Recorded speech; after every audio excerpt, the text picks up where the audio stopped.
marami pong paikot-ikot, some convoluted answers, prevarications. Alam po ninyo, kailangan mabilisan na lang ito eh. Mr. Chair, I think the success, even the extent of our hearing here will depend entirely on how they will answer our questions. I'm very frustrated simply because not only confusing answers na paikot-ikot, yung iba pa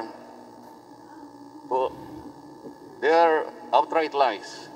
For example, itong Atty. Del Rosario, when I was asking him about the 100 million given to the Philippine National Red Cross, sasabihin niya sa akin, at dinig na dinig naman ninyo, he was not privy to the negotiations. Para bang hindi niya alam, may hawak akong dokumento that he is one among the 3 members of the panel. Ang kasama niya, Senior Vice President o Vice President Dr. Shirley Domingo at saka yung certain Mr. Oscar Cabado, Vice President for Membership, and Atty. Del Rosario. Pagkatapos sasabihin niya sa atin, he was not privy to the negotiation between Philhealth and PNRC. Sino hindi mo po prostrate dito? Para bang hindi niya alam, I have even the pictures na nandun siya. Kausap niya yung aking kumpare, Senator Gordon.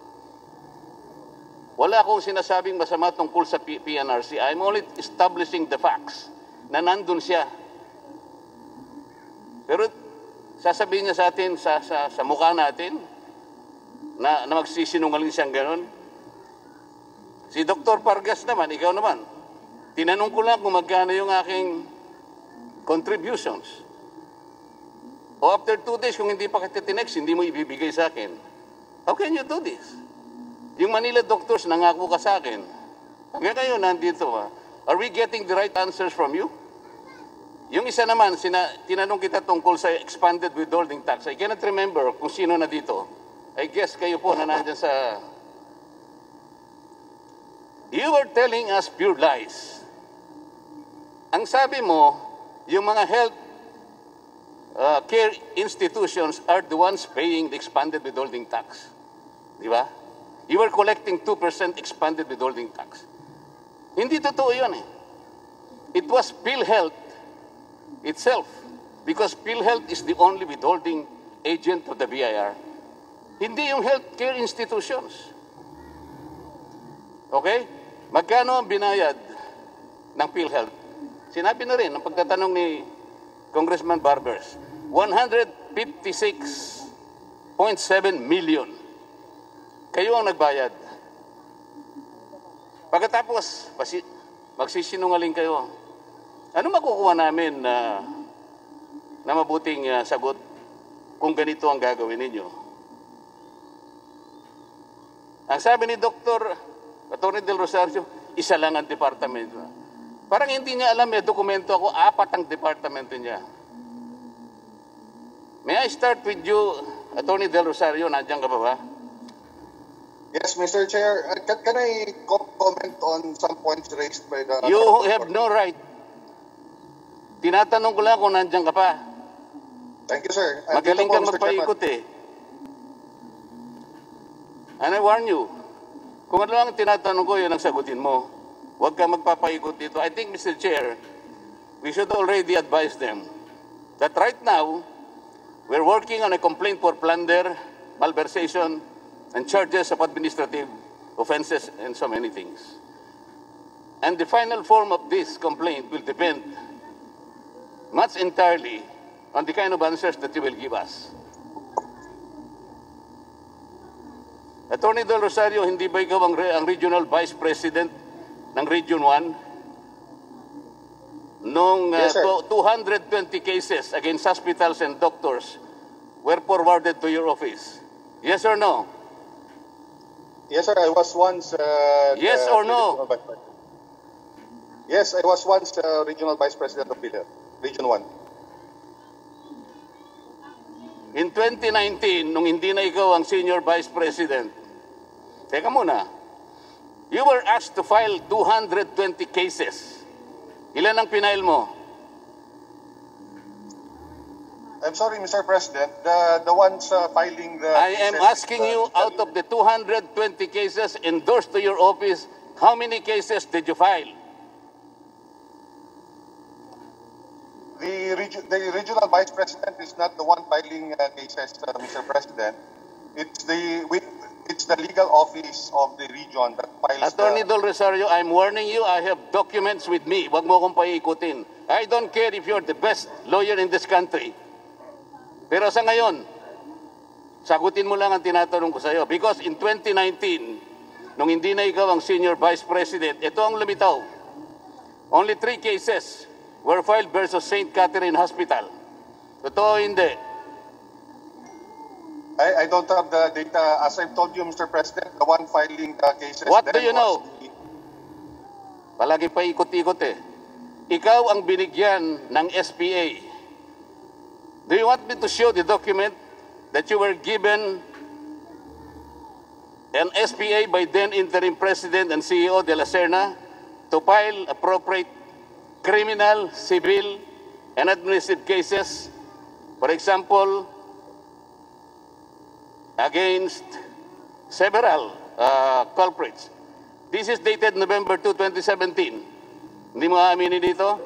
Mr. President, Mr. Chair, that particular... I am asking you, do you know about this SPA? I've known that SPA only of late, Mr. President, Mr. Chairman. I've not seen that that particular document was forwarded directly to I am asking you if you know this, because this is an SPA issued to you by interim President CEO de la Serna, dated November 2, 2017. I have the documents with me. Yes, sir. I've already seen that document, but I cannot remember seeing that document in 2017, Your Honor, Mr. Chair. There was even an endorsement dated 13 September 2017 for the filing of criminal and administrative case against a certain Dr. Martin Corpus. You know this document, don't you? I've seen that document on... Do you know this document? I'm not asking you whether or not you saw the document. Yes, Your Honor. Paikot-ikot ka. Ito, Mr. Chair, ang problema sa taong ito eh. Despite all this, SPA endorsement, 220 cases endorsed to your office since you were acting Regional Vice President of Region 1. Wala kang ginawang pinail na kaso kahit isa. For example, it was also disclosed, nung mawala ka na sa Region 1, 11 cases are missing. 10 cases versus Elguira General Hospital. 1 case against Dr. Macario Macaraeg. You deny this? I'm not aware of that, Mr. Oh, yan ka na naman. You remember, I have all the documents. I don't care if you remember or you don't remember. That's your problem.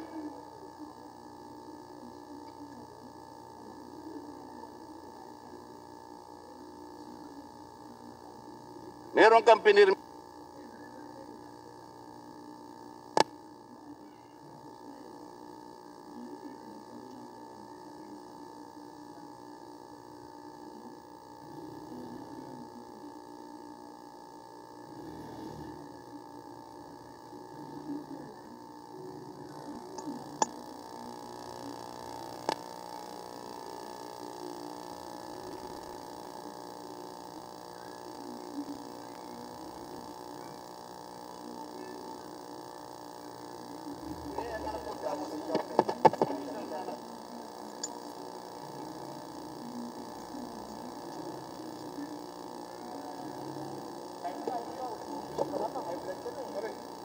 Ito yung natural ko pare, hindi ako na...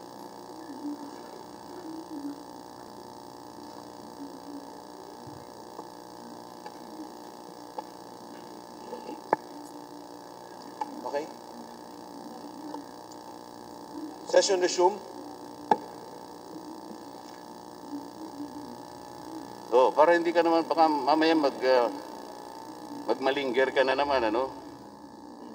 Meron kang memorandum number 2018-14. you directed each and every provincial regional office to file at least one complaint per quarter. Itong memong ito'y ginawa mo, Attorney Del Rosario, after certain operational audits, fact-finding investigations, nakalagay sa memo mo that there are certain facilities and professionals that are acting against the interest of the Philhealth Fund. Kaya ang ginawa mo, gumawa ka ng memorandum, you ask all the regional offices to determine and ascertain those people, those culprits, identify all them. Parang ang ganda, no? To protect the interest of the Philhealth Fund. What is the reason why you gave them a quota of only one criminal case per one quarter? What is the logic for making or putting a quota or any limitation? Sir, that quota is the minimum. Kasi napansin ko po nung pag-assume ko dito that ever since Philhealth was created, there were only 11 complaints, criminal complaints filed. And I reviewed the cases, and all the criminal complaints were filed by the central office. So there was actually a confusion whether who will file the criminal complaints. So I issued that memorandum, but at the same time, I recognize the limitations of the regions pertaining to their capacity to process all these cases. Attorney So Del that's why- Rosario, Yes, sir. alam niyo po dito sa session, si Congressman Marcoleta, Congressman Barsaga, hindi na po dapat sila nagpupunta rito because of the COVID. The least you could do, Attorney Del Rosario, while conducting Zoom, at nandyan naman po kayo sa Zoom, i-on nyo naman po yung video nyo para nakikita kayo ni Congressman Marcoleta habang nag-interpolate siya. Thank you, Mr. Chair. Kahit hindi ko na siya nakikita, Mr. Chair, mas okay pa sa akin eh. Importante lang sa akin, sagutin niya ng matino yung tinatanong ko. So, ang sinasabi mo, Attorney Del Rosario, Yes, sir. ikaw pa lang nag-determine. Gaano ka kasigurado na yung determination mo, that's only one filing of one case per quarter, yun ang tama to protect the interest of Philhealth? Bakit naman? No, that's the minimum, Mr. Chair. Sino nagsabi sa yung minimum? Who told you? Kasi, sir, Who instructed you to give that minimum? Why not 5? Why not 10? kasi yung ano ko kasi, sir, during that time, wala pong... No. napapile. Sinong nagsabi sa'yo, who gave you the guideline na kinakailangan isang kaso lang per quarter? Can you imagine? One filing of case for 3 months? Sino ka para i-determine mo sa sarili mo na yun ang minimum? Why work for the minimum? Why not maximize the opportunity of being able to determine all those culprits in order to defend and protect the funds of Philhealth? Huwag ka na mga twira na kung ano-ano. So, ikaw pa lang nagdi-determine. Yung pa lang mabuti sa Philhealth. That is the way to protect the funds of Philhealth. Kailangan isa lang na case ang i-file in 3 months' time. Mr. Chairman. Hindi ko alam kung anong logic meron ka, Attorney. Ha? Mr. Chair. Teka muna, I'm not asking you anything. Okay, sir. Proceed, sir. Sorry.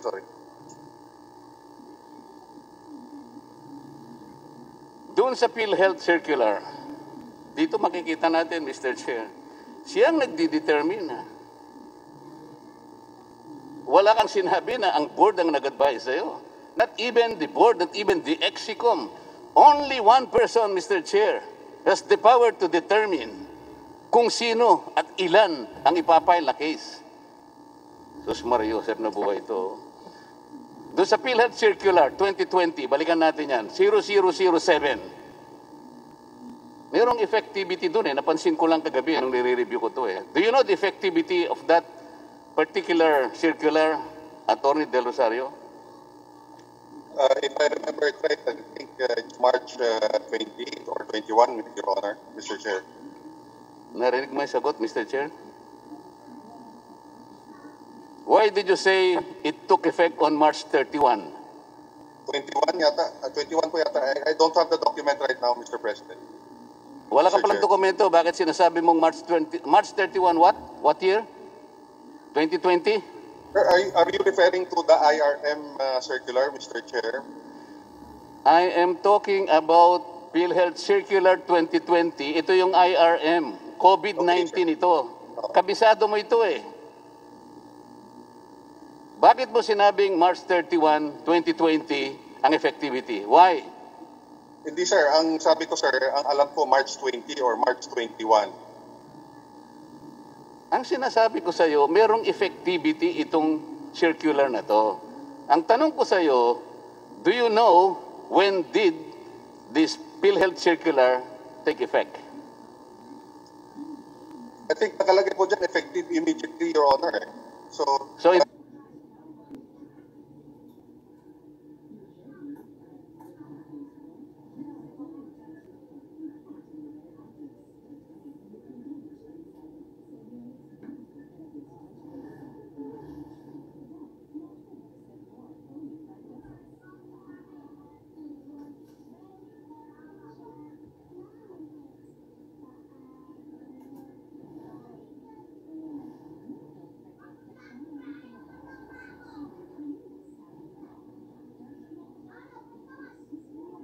mo kabisado.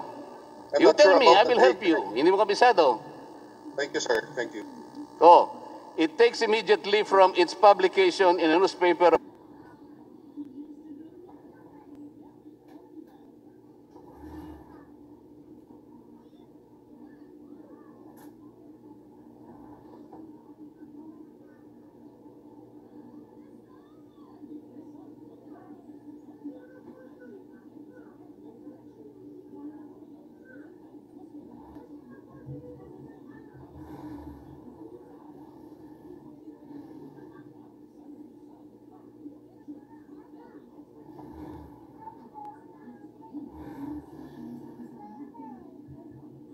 General circulation and take note, 3 copies, certified copies to have been furnished to the Office of the National Administrative Register of the UP Law Center. When did you or PhilHealth furnish the Office of National Administrative Hospital of UP? When?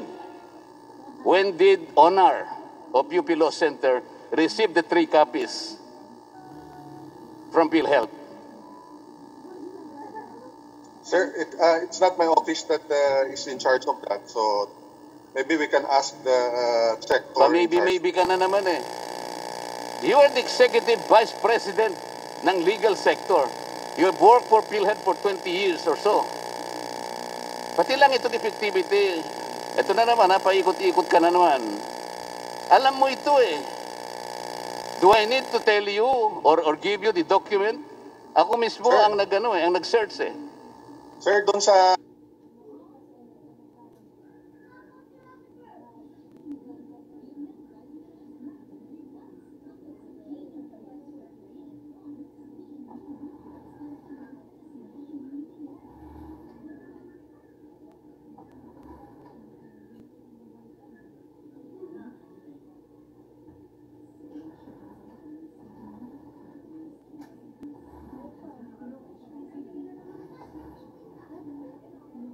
during the Senate hearing, it was mentioned that it was only in June that PhilHealth provided copies to the Honor. So what day in June? What day in June?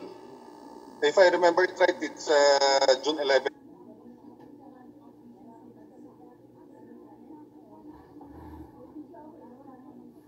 Yung document shown by Senator Lacson. Alam mo na yun eh. Magmamali ka pa eh. June 11, hindi 7. Do I need to correct you every time? I said June 11, Mr. Chair. Okay. So ngayon, alam natin, ito palang IRM took effect legally June 11, 2020. So what happened to the funds that you disbursed prior to the state? What? Sir, it appears that the requirement of the circular was not satisfied as to the requirement to furnish. What kind of answer is that? Are you a lawyer? Talaga ba lawyer ka? June 11, nung magkaroon ng kopya, ang owner of the UP Law Center. Meaning to say, doon lang nag-take effect yung inyong yung circular 2020-0007. Alright? Ang tinatanong ko sa iyo, what happened to the funds disbursed prior to this date? Let's say March, April, May, and June 10. What happened to those funds? Sir, it would appear that those funds were not released based on the prerequisites set by the circular on the publication and the furnishing of copies to the owner. What? Can you speak better than that? Do you have a better explanation than that? Napakasimple ng tanong ko eh. Ano ngayon ang mangyayari doon sa pondo na nirelease ninyo prior to the effectivity of this circular? So it is without authority, it would appear, Mr. Chair. Anong sabi niya? Without authority. Oh, so walang authority. Then what happens to you now? To all of you? Illegal. O illegal? Okay. Mabuti yan nagsasabi ka na ng totoo ngayon. Ako yun. Ako nagsabi nun. Honorable Marcoleta. Ah, ikaw ba? Oh, pasagutin natin sila. Do you agree to the statement of the chairman? Illegal? Oh, hindi na makasagot. Are you asking me? Yes, Mr. I agree with Oh, the illegal, chairman. di ba? Illegal na. It did not comply. Tinatanong lang kita, illegal na, di ba? Simple. Attorney Del Rosario, simple lang po sagot. Illegal po ba? Hindi. Yes, I agree, Mr. Chair. Ano sagot, Mr. Chair? Sabi niya, yes, I admit, I am pretty certain. Is that correct? I agree with the chairman that it's illegal. Oh. Was that properly recorded, Mr. Chair? Yes, Honorable Marcoleta, it was on record. Thank you.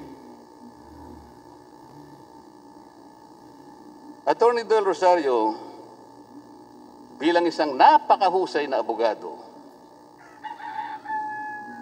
ikaw ba naniniwala na ang COVID-19, alam mo siguro yung COVID-19, hindi ba? Alam mo ba yung COVID-19, Attorney Del Rosario? Yes, Mr. Chair. Okay. Kailangan makasiguro tayo, Mr. Chair. Masyadong madulas ito eh. Is COVID-19 can be considered a fortuitous event within the meaning and objectives of Philhealth Circular Number 2020-007. Huwag kang sasagot ng hindi mo naintindihan. Within the meaning and objectives of Philhealth Circular 2020-007, can COVID-19 be considered a fortuitous event? I think my opinion on the matter, Mr. Chair, is the fortuitous event is the pandemic caused by the COVID-19 infections, Mr. Chair. Attorney Del Rosario, kung alam mo nasa courtroom lang tayo, ako ang judge, baka pinalabas na kita. Tinatanong lamang kita eh, kung within the meaning and objectives of your own circular, kung makukonsider mo bilang isang mahusay na abogado na fortuitous event ito, you can refer to your circular kung gusto mo. Kabisado mo ito kaysa sa akin. Kung ngayon ko lang nabasa ito eh. Paano ka namang hindi masusuya sa ganitong klaseng mga sagot na? Naniniwala ka ba na ito makaklasify na fortuitous event? Yes, sir. I think that's the intention of the yun. corporation. Yun ang paniwala mo, hindi ba? So, nakalimutan mo, second paragraph nung rational nung Philhealth Circular, sinasabi ang ganito. Act of God, like floods, typhoons, di ba? wars, gera, to effect displacement of communities in several endangered areas. So dito makikita, yung Port 227 has the capacity to displace a community. Merong physical ano ito eh, merong physical attribute ito, displacement of communities.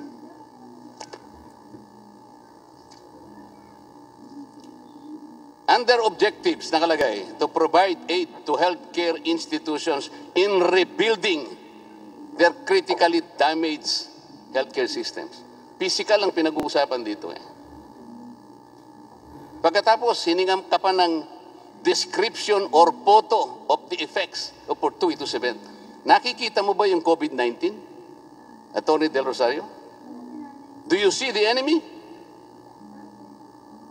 No, sir. Only the effects. Kinakailangan ng photo rito eh. Paano mo lilitratuan si COVID-19? Hindi mo nga nakikita eh. Pagkatapos, nandun pa, explicitly mention if majority of the claims under the HCI's custody were totally destroyed. Anong ibig sabihin? These are collection of words and phrases that denote that something was damaged, physically damaged. Kaya nga kailangan yung IRM eh. Kaya kanina tinatanong kita kung klasifikado nga na Port 227. Yes sir lang ng yes sir, pero hindi mo naintindihan ang sarili mong circular.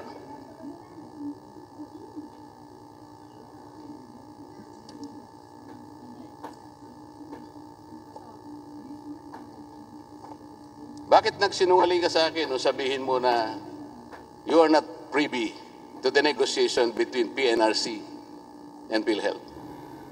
Thank you, Mr. Chair. The negotiation, na pumunta po kami doon, kausap namin si Senator Gordon, does not pertain to the amount of the mobilization fund. Ang pinag-usapan po namin dito doon, Mr. Chair, ay yung proseso kung paano makatulong yung PhilHealth doon sa pagpapabilis ng pag-submit ng documents ng Red Cross for liquidation. Hindi po yung usapan po doon tungkol sa tungkol sa amount ng mobilization fund. Thank you, Mr. Chair. Sa palagay mo ba, kapanipaniwala yung sagot mo sa akin? Hindi ba totoo na 3 kayo rito? Nasa akin ang dokumento, attorney. Yes, sir. Mr. Chairman. Kung pipilitin mo na magsinungaling ka pa, nasa sayo yun. Okay? Kaya nga sinasabi ko sa iyo kanina, the final form of this complaint for plunder, malversation, and so on and so forth will depend on the kind of answers that you will give this joint committee. Kasama mo si Legal Vice President Shirley Domingo and Mr. Cabado, the Vice President for Membership. Noong inegotiate ninyo, kayo ang panel. Pagkatapos, directly magsisinungaling ka sa amin. Yes, sir. We negotiated, but yun, sir, yung dinidiscuss namin yung proseso, hindi po yung amount po ng mobilization. The amount of mobilization, sir, po yun top level negotiation po. So, gaano katap yung level? Pumunta po kami doon, hindi naman si Senator Gordon po yung intention namin kausap, yun naman po mga staff, yung gagawa po ng mga forms. Tapos nakita lang po kami ni Senator Gordon, kaya po kami tinawag. So, sige. Hindi po yun yung negotiation. Maglubid ka ng buhangin kung gusto mo. Pero ang sinasabi ko rito, yung 100 million is a clear deviation from the objectives and parameters set forth in your own PhilHealth circular. Because, ang sinasabi ko sa iyo, sa aminin mo't hindi, wala namang historical claims ang PNRC.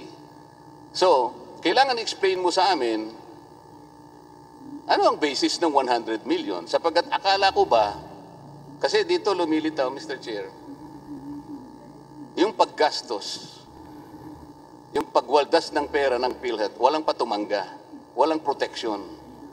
Kaya kapag tatanungin mo sila, ano bang basis nito? Anong guideline dito? Bakit ginamit ninyo yung COVID-19 circular pagkatapos wala namang claims dito? Wala namang i-rebuild, wala namang facilities na gagawin. But you earmark 100 million for PNRC. That's only the point.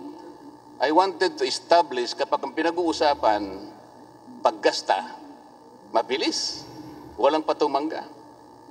Mr. Chair, Philhealth as one institution forgot one thing, na itong perang ito, hindi sa kanila. They keep the money in trust. They have that fiduciary responsibility to protect this trust. Alam mo, Atty. Del Rosario, yung pera mo, kung poprotectionan mo yun, okay lang kasi pera mo yun eh. Pero ito, kung kinakailangan triplihin mo o sampuhin mo ang pangangalaga sa perang ito, that is the requirement of a fiduciary responsibility. Do you agree or not? We agree, Mr. President. Thank you. Mr. Chairman. Yun ang gusto naming standard sana eh. Hindi ganun eh. Hindi ganun. Mr. Chair, may I direct my questions to other panels? Sino po kaya ang pwedeng sumagot dito? I would think Dr. Pargas would have a hand on that, on the 100 million ceiling for Philippine National Red Cross. Yun po yung tanong ng Honorable Marcoleta. Sino nagrekomenda ng 100 million at bakit ibibigay? Dr. Pargas. Mr. Chair, Attorney Labe will respond on that. Attorney Labe. Mr. Chair, good afternoon. I'm not privy to the 100 million, but I understand how they funded this project, Mr. Chair, because the expanded targeting testing was computed at 2% of the 13 million population in NCR that time, Mr. Chair, and it's about, I think, 900 million. But as regards to the advance payment of the 100 million, I was not part of the, I'm not privy to that, Mr. Chair. Mr. Chair, yung word for the day ngayon is, or the phrase, I'm not privy. Nagbayad ba ng expanded withholding tax? Pinawas nyo ba yun? Nung ibigay nyo yung 100 million sa PNRC? Oh, you're not privy. Okay. Attorney Dr. Pargas. On August 5, 2011, Philhealth issued Circular Number 011-2011 to implement a case-based payment. Ito yung ACR, case rate, for 23 selected cases and surgical procedures. Is that correct?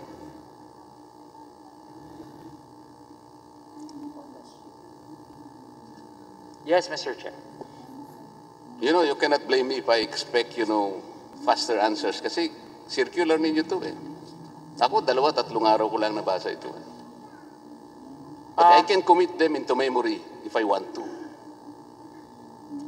It was signed by our President then on August 5, Mr. Chair. Yeah, that is correct. And in this circular, it says that it should be reviewed every 6 months. Is that correct? Yes, Mr. Chair. Every 6 months. Positive, okay? Yes? Yes, Mr. Chair. Okay.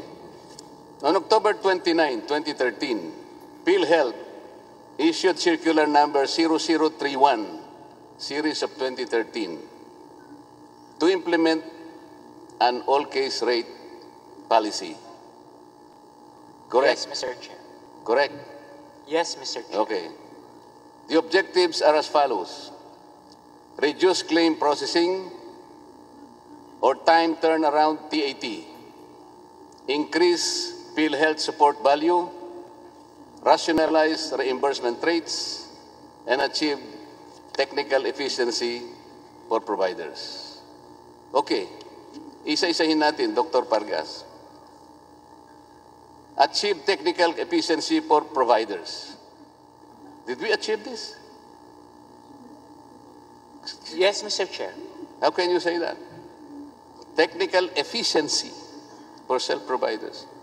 Katakot-takot na audit observation memo. Inulang kayo ng napakaraming notice of disallowances concerning the payments to these hospitals and care capacity. Pagkatapos sasabihin mo, how could you even say that? Achieve technical efficiency for providers. Rationalize reimbursement rates. Okay. Have we rationalized reimbursement rates? Have we? Tinanong nga kita nung isang araw eh. What will happen to the excess payment given to the hospital? Sabi mo sa hospital na lang yun. Is that the way you rationalize reimbursements, Dr. Pargas? Ang kanyang intervention is only 10,000 pesos. Binayaran mo siya ng 15,000 pesos. Yung 5,000 napunta sa hospital. That is rationalization. That is rationalization. Mr. Chair, with regard to the one, ang prinsipyo po kasi nung case rate really is,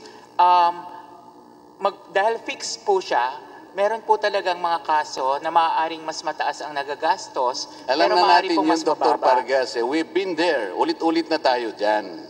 But the system is bad. It is not correct because it is not a system where you were able to get back the excess fund para magamit uli ng Philhealth. That is the most ideal thing to do. You remember the bus conductor or the bus inspector? I've been telling you. You Yes, remember Mr. the inspector in the trains? Yes, Mr. Ganon Chair. dapat yun eh. So wala talagang malasakit eh. Dr. Pargas, I'm sorry to say, pero ang audit report nyo, since that time, parating negative. Wala kayong naging audit report na positive. Precisely. Kaya nga itong mga objectives na ito na binabasa ko, walang natupad dito eh. Example, paano mo na-reduce yung claim processing? Dahil mabilis kang magbayad. Siyempre, wala na eh. Kahit na ba sumobra pa na 10,000 ito eh. Ano naman ang paki ninyo? Hindi talaga, ang lumilitaw dito sa pagsusuri namin dito, pag yung pag-alaga, yung pagsinop doon sa pondo, wala kayong pakialam doon eh. Yung pag-disburse, yung pag-spend, ay yun ang mabilis. Tingnan na lamang natin, Mr. Chair. Ang pagkakaalam ko, the number 2 killers, mortality, na pumapatay sa tao, sa ngayon, number 1, heart diseases. Number 2, vascular diseases. Number 3, malignant neoplasma. Ito yung cancer. Bakit ang nangyari, Dr. Pargas, ang tatlong yung top ninyo na ailments na binabayaran under all case rate, pneumonia, gastroenteritis, and UTI. What happened to the 3 topmost killers in this country? Did you ever think about this? Did you adopt a study? Mukhang talagang walang pag-aaral dito. Somebody have been telling me na ito po talagang minadali. Now we are able to confirm all this. Even by way of your answers, you are not able to reply to us with certainty, with conviction, and in all honesty, I am frustrated with the answers that you are giving us. Ang gusto ko lang kaya ako nagpunta rito, Mr. Chair, I wanted to see that ATTY.DEL Rosario. I want to tell him in his face how frustrated I am in giving me all these answers, these silly answers. Thank you for watching. Please subscribe for more Philippine news today. Have a nice day. Goodbye.